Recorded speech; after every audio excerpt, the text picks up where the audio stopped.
This is Steve with Rocky Mountain ATV MC, and today I'm going to show you how to replace the rear axle on a 2018 Textron Wildcat XX.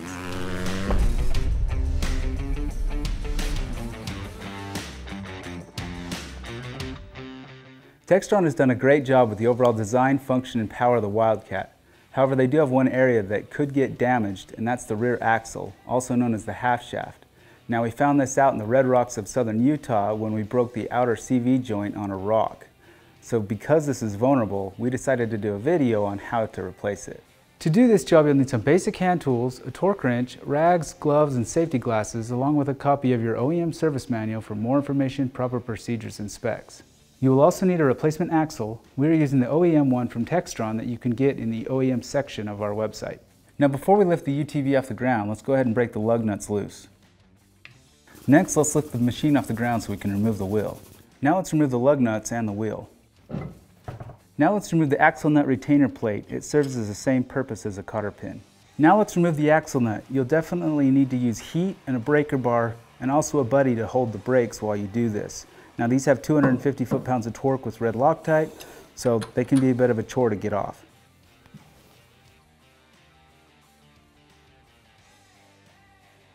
Now we need to remove the old axle from the transaxle. I'll show you it as an example here on this brand new one. There's two Allen screws, one's flush and one is stepped up. You do not touch the flush one.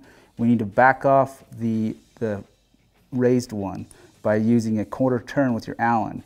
Now what this is going to do is it's going to release a pin inside of here that pushes out on the circlip, and that's what keeps the axle in the transaxle.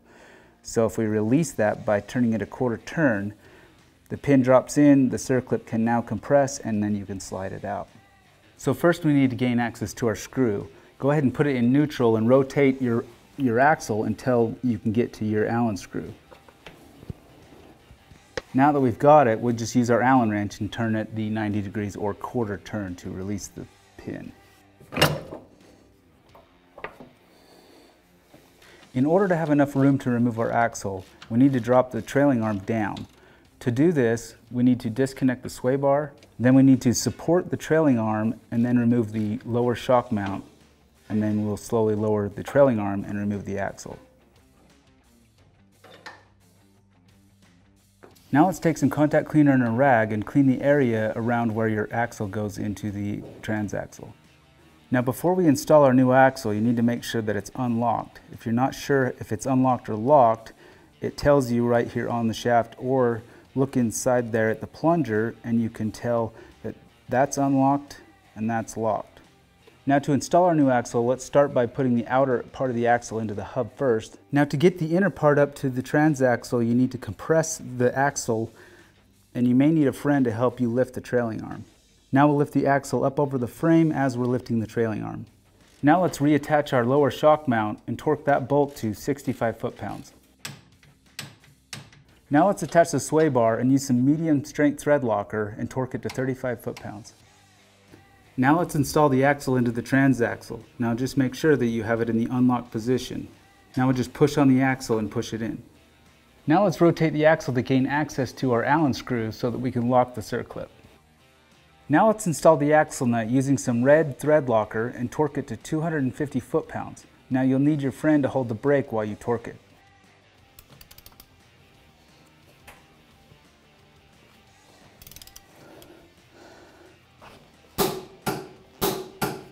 Now once you have it torqued, you need to line up the nut retaining plate, so you might need to move the nut slightly one way or the other so that your retaining plate will fit on correctly. Now we'll go ahead and install the retaining plate. Now let's install the wheel and tighten up the lug nuts. Now we'll set the UTV on the ground and torque the lug nuts in a crisscross pattern to 95 foot-pounds.